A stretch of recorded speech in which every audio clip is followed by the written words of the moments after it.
I didn't want to be the one to break her heart. I was 20 when it happened. When my mom told me she was getting remarried, I smiled. Not because I was happy, but because I wanted her to be. She had been alone for years after my dad passed away. She poured every ounce of love she had into raising me. She missed dinners, worked double shifts, never dated, not seriously anyway. So when she met Martin, a kind and mature gentleman as she described him, I held my tongue even when something inside me twitched at the sound of his name. Martin was charming. I'll give him that. He had a calm, collected way of speaking. He always smelled expensive, like cedarwood and money. And he complimented my mom, constantly. "You light up the room, Claire," he'd say, holding her hand like she was a princess. She'd blush. I hadn't seen her smile like that in years. But even at their wedding, I felt wrong. I still remember the moment. Everyone was laughing at the table. Champagne glasses clinked. Music played softly in the background. My mom and Martin had just danced. She looked radiant in her ivory dress. Then Martin sat beside me, a little too close. He leaned in, handed me a drink I hadn't asked for, and said, "You really are your mother's daughter. So graceful and beautiful." I froze. It wasn't what he said, it was how he said it. His eyes lingered too long. His smile wasn't warm, it was curious, like he was sizing me up. I told myself I was being paranoid. I pushed the drink away, excused myself, and spent the rest of the night watching him from a distance as he kissed my mother, held her waist, laughed with the guests, and then turned his eyes back to me when no one was looking. The first week after they got back from their honeymoon, I moved back into the house for summer break from college. I had planned to spend it with my mom before I transferred to a university out of state. She was excited, kept saying things like, "This is our chance to be a family again. Martin really wants to get to know you." I forced a smile. I wanted her to have this. And for the first few days, I played along. We had dinners together. Martin cooked sometimes. He was oddly good at it. We even watched a movie in the living room once, all three of us. My mom fell asleep halfway through, her head resting on his shoulder. And that's when I felt it. Martin's hand on the couch, sliding closer to mine. He wasn't even looking at me, just slowly, inch by inch. I stood up and left the room. You might think I was overreacting. I thought that too. Maybe I was reading into things. Maybe I was just uncomfortable with the idea of a stepdad. That's what I told myself, until it started happening again. And again, passing comments like, "You shouldn't wear shorts that short. It's distracting." Or, "You've grown into such a mature young woman." He'd brush against me in the kitchen when Mom wasn't around. Smile too long. Lower his voice whenever we were alone. I started locking my bedroom door at night. But what made it worse was my mom. She didn't see it. She couldn't. Every time I pulled away or gave short answers when Martin spoke, she'd frown and say, "Lena, he's trying so hard. He loves us. Why can't you give him a chance?" Once, she even got upset. Said I was sabotaging her second chance at happiness. That I was being unfair. I wanted to scream. I wanted to tell her that the man she thought was her savior was wrong. That his compliments weren't admiration, they were warnings. But I couldn't, because I saw how she looked at him, like he was her future, her home. So I made a choice. I started pretending. I smiled at Martin, laughed at his jokes. I let her believe I was warming up to him. But every time I did, he took it the wrong way. His touches grew bolder, his compliments dirtier. And one night, when he whispered something I'll never forget while handing me a glass of wine, I made another choice. I hit record. My phone, hidden in my pocket. His words, clear as day. I didn't know what I was going to do with it, but I knew I couldn't keep pretending forever. I just didn't expect that she would find out the truth in the worst possible way. There's something terrifying about silence. Not the peaceful kind, like when you're alone with your thoughts. I'm talking about pretend silence, the kind that you wear like makeup, a mask. I was wearing it every day now. Every morning, I'd walk down those stairs and find Martin in the kitchen, smiling, whistling, always with a second coffee mug ready for me. Black, just how I liked it. He noticed. Too much. "You're getting prettier every morning," he said once, sliding the mug across the table. I kept my face still, neutral, not cold, not warm, just quiet, because if I flinched, Mom would see it. She just stepped out of the shower upstairs. I heard her humming to herself, the floorboards creaking under her light steps. She had no idea what was going on right beneath her feet. I thanked Martin. He winked. I started counting the number of times he accidentally brushed against me. In the kitchen, in the laundry room, even once when we crossed paths at the hallway mirror, his hands lingered on my waist, pretending to move past.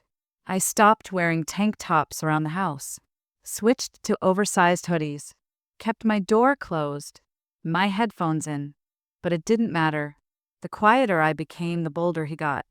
And the cruelest part? My mom kept defending him. "You don't even try, Lena," she said one night at dinner. "Martin's been nothing but kind to you." I stabbed my fork into my food, barely looking up. "Yeah, he's just really kind." She didn't catch the sarcasm. She was too busy watching him pour her another glass of wine. Martin grinned across the table. I saw that glint in his eyes, the one that said, "You can't tell her, can you?" And the truth was, I couldn't. Not yet, because Mom had started to glow again. She wore lipstick in the mornings. She danced while cleaning. She hummed songs from before my dad died. How do you destroy someone's joy when you're the only one who sees the thing rotting it from the inside? So I kept pretending, which was a mistake, because to Martin, my silence was an invitation. And pretending to smile, that gave him permission. One evening, I was in the laundry room folding towels. The door creaked and I froze. Martin stepped in, closed it behind him. He leaned against the machine, arms crossed. "You and I, we have this energy," he said quietly. "You can feel it, can't you?" My throat tightened. "No, I can't." He chuckled, like I was joking. Then he stepped closer. Too close. "I've seen the way you look at me," he whispered. "You don't have to be afraid. It's just us here." I held the basket tighter like it was a shield. "Martin, please. Just stop." But he didn't. He leaned in so close I could smell the bourbon on his breath. His hand brushed my hair back. I stepped away, heart pounding, ears ringing. He laughed. "Don't worry," he said. "No one would believe you anyway. You act like you hate me, but you keep smiling. You've been giving me signals since day one." I ran upstairs, locked my door, and cried into my pillow so hard my lungs burned. That night I didn't sleep. Instead, I replayed the last voice recording I had of him. His filthy compliments, his low whisper. I added a new one that night. It was short, just his voice saying, "You and I have energy." I saved it in a locked folder, named it Truth. But I was spiraling. I stopped eating at the table. I avoided both of them. I even considered moving back to campus early. That's when Mom came into my room. She sat at the edge of my bed, frustrated. "Lena, talk to me. This distance between you and Martin, it's tearing me up." I stared at the ceiling. "He makes me uncomfortable, Mom." She sighed. "He's trying. He cooks for you. He asks about your day. He even bought that art book you wanted." I laughed bitterly. "You think that makes him a good man?" She blinked. "What is that supposed to mean?" I almost said it, almost told her everything, but her eyes were pleading, not just for truth, for reassurance. She needed this to work. She needed to believe he was her second chance. So I lied. "I'm just going through something. School stuff. I'll be better soon." She smiled, relieved, kissed my forehead. That's my girl. And I hated myself for it. The next week, things got worse. Martin became smug, confident. He knew I wouldn't tell. He'd make loaded comments at dinner. "Lena's got such a fire in her." I admire that in a woman.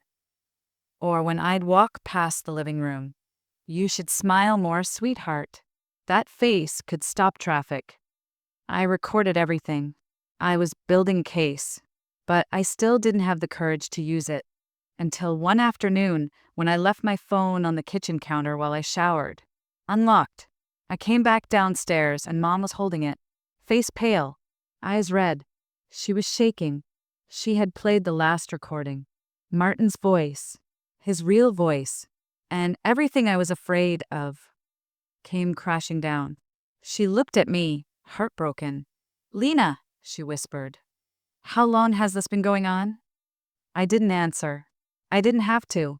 My silence finally meant something. And this time, it was loud enough to destroy everything. I wish I could tell you my mom hugged me the moment she heard the truth. That she threw her arms around me and said, I'm so sorry. I believe you. But that's not what happened. She just stood there, frozen, still holding my phone in her trembling hands. My heart was pounding so hard I could hear it echo in my ears. Mom, I whispered. She looked up slowly, eyes glassy, mouth slightly open. Her lips moved, but no sound came out at first. And then, why didn't you tell me? Her voice cracked. I couldn't look her in the eye. I sat down on the edge of the couch like my legs would give out. I tried, I said. So many times I tried. She turned away from me, pressed her hand to her forehead like she was trying to keep her world from splitting open. But you acted like everything was fine. You smiled. You laughed. I thought you were finally warming up to him. I was pretending, I whispered, for you, because I saw how happy you were, and I didn't want to take that away from you. She finally turned toward me, her voice louder now, shaky, angry. So you let it go on. That hit me like a slap.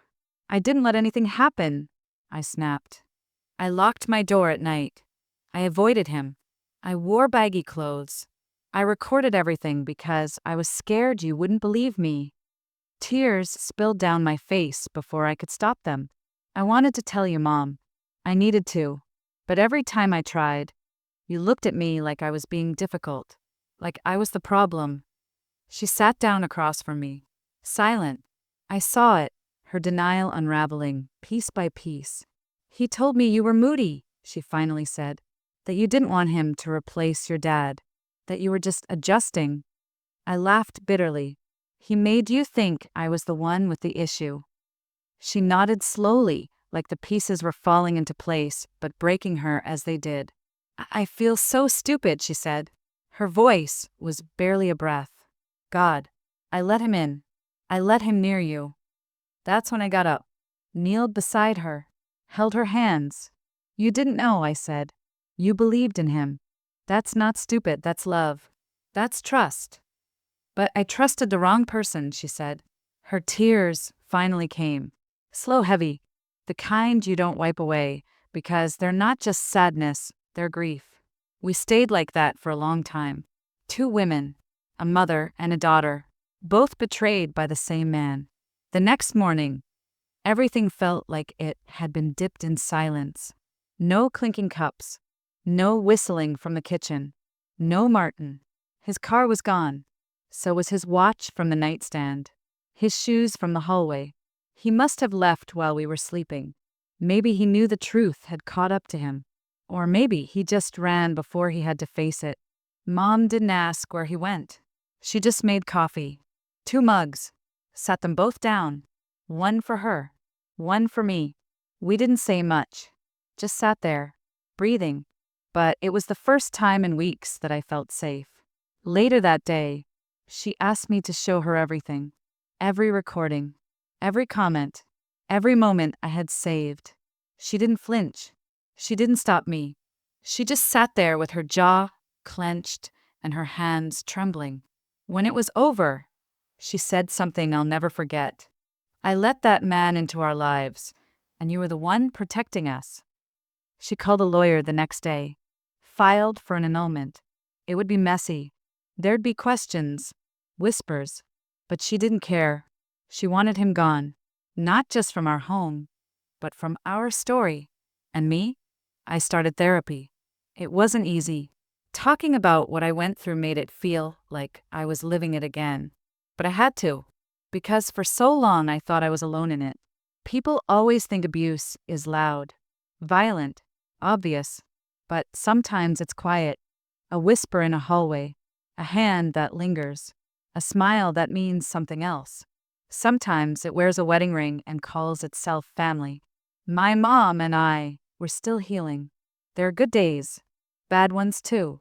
Sometimes I see the guilt in her eyes and I have to remind her, this wasn't your fault. Sometimes she holds my hand and says, I'm proud of you for speaking up, even when I wasn't ready to hear it. And maybe that's what love really is. Not pretending everything is okay, but being strong enough to face the truth, even when it breaks you.